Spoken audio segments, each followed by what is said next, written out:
কোৱা হয় পৃথিৱীখনৰ ৯৭% পানী। ইয়াৰে ২% বৰফ আৰু ১% পানীহে খোৱাৰ উপযোগী। আজি আমি ৰাজস্থানৰ দৰে ৰাজ্যৰ কথা নকওঁ, ক'বলৈ ওলাইছো আমাৰ ৰাজ্যৰ বঙাইগাঁও জিলাৰ কথা। প্ৰথমে শুনি লওক এইগৰাকী মহিলাৰ মন্তব্য। বহুত দিন হ'ল, এতিয়া ৩-৪ মাস হ'ব লাগছে, পানী পোৱা নাই আমি। বহুত কেনেকৈ চলি আছোঁ, ২-৩ কিলোমিটাৰ পৰা আনি আছোঁ, দিন নাই ৰাত নাই। কামানি যাম না পেটেৰ দানা খুজিম না ভাই আমি পানী খুজিম নাই। হয়, বঙাইগাঁৱত বতৰৰ অদ্ভুত পৰিৱৰ্তন। উৎকট গৰম আৰু অনাবৃষ্টিয়ে দহিছে সকলোকে। বহাগ মাহত সাধাৰণতে গা মন হাত পেলোৱা বৰষুণজাক সকলোৰে কাম্য যদিও এইবেলি জেঠ মাহ পালেহি, কিন্তু আশ্চৰ্যজনকভাৱে বৰষুণৰ মাত্ৰা হ্ৰাস পোৱা পৰিলক্ষিত হৈছে বঙাইগাঁৱত। বিগত প্ৰায় এমাহত বঙাইগাঁৱত বৰষুণৰ পৰিমাণ মাথো ১৪ৰ পৰা ১৬ মিলিমিটাৰহে বুলি জানিব পৰা গৈছে, যিটো সাধাৰণতে এক উদ্বেগজনক বিষয়। সাধাৰণতে এই সময়ত ৭০ৰ পৰা ৯০ মিলিমিটাৰ বৰষুণ হয় যদিও গোলকীয় উষ্ণতা বৃদ্ধিৰ ফলত ঠায়ে ঠায়ে নৈ, জান-জুৰি শুকাই যোৱাৰ উপৰিও নাদৰ পানীও শুকাই যোৱা পৰিলক্ষিত হৈছে। বিশেষকৈ বঙাইগাঁৱৰ বীৰ্যৰা চাহ বাগিচাৰ সমীপৰ পাহাৰ লাইনত পানীৰ বাবে হাহাকাৰ কৰিব লগা হৈছে ৰাইজে। খোৱা পানী বিচাৰি স্থানীয় লোকসকলে প্ৰায় ২ কিলোমিটাৰ বাট কৰি বাই পানী সংগ্ৰহ কৰিব লগা হৈছে।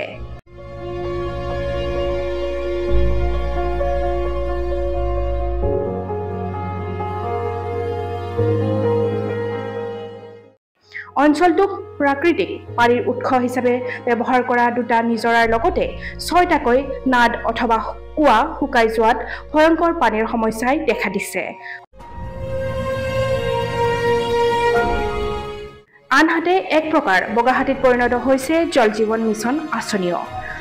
আঁচনি সম্পূৰ্ণ হোৱা প্ৰায় ৯ মাহেই হ'ল যদিও মাথো এদিনহে খোৱা পানী লাভ কৰিছে ৰাইজে।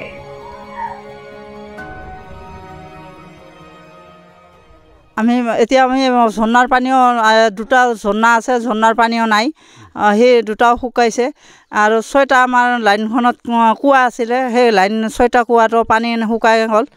গতিকে আমি এতিয়া যিটো আমাৰ টিকনঝৰা নামৰ এটা নদী আছে, সেই নদীৰ পানীত আমি গোটেইখিনি মানুহে ল'ৰা ছোৱালী লৈ মানে কি কৰোঁ, গা পা ধুওঁ, কাপোৰ কানি ধুওঁ। আৰু খোৱা পানীখিনি আমি মানে ২ কিলোমিটাৰ ২.৫ কিলোমিটাৰ ফাকৰ পৰা আমি তুলি পানী আনি খোৱা পানী ব্যৱহাৰ কৰোঁ বা ৰন্ধা বঢ়া ব্যৱহাৰ কৰোঁ। মানে এই ইমান বছৰতকৈ মানে এই বছৰটোত বেছিকৈ পানীৰ অভাৱ হৈছে আৰু গোটেই ৰাইজে কষ্ট পাইছে।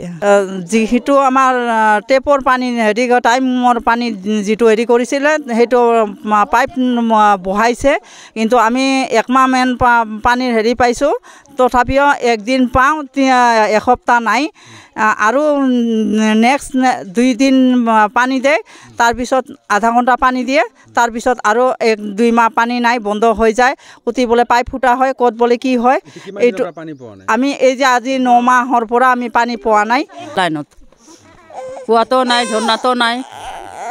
আমার পাহাড় লাইনত পানি নাই, আমি একটাই কুমার পানি খাং। আমার পানির বহুত প্রবলেম, আমি ওই যে নদীর যায় গাও ধুঁ আর নদীর পানি খাং।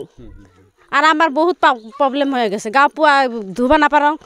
আমার কামানি নাগা হবা লাগছে, পানির জন্য সকালত যে উঠিম পানি বগাম না, এফালে খানা বানাম না কামানিত যাম। হ্যাঁ, আমার তো পানিরে কষ্ট, আমাক তো পানি লাগে। পৰ্যাপ্ত বৰষুণৰ অভাৱত শালি খেতিৰ বাবে এতিয়াও প্ৰস্তুতি চলাব পৰা নাই কৃষকে। আনহাতে জিলাখনৰ ৮০% খেতিপথাৰত নাই জলসিঞ্চনৰ ব্যৱস্থা। গতিকে সূৰ্যৰ প্ৰখৰ উত্তাপ আৰু বৰষুণৰ অভাৱে বঙাইগাঁও জিলাৰ বাবে কঢ়িয়াই আনিছে অশনি সংকেত। অনাবৃষ্টিয়ে জিলাখনত খৰাং সদৃশ পৰিৱেশৰ সৃষ্টি কৰা সময়তে সকলোৱে কেৱল আকাশলৈ লাগি চাই কৈছে সপোনৰ বৰষুণজাক এতিয়া নামি আহিব গা মন জোৰ পেলাবলৈ। বিশেষ প্ৰতিবেদন vision Assam. You know what? It's her birthday.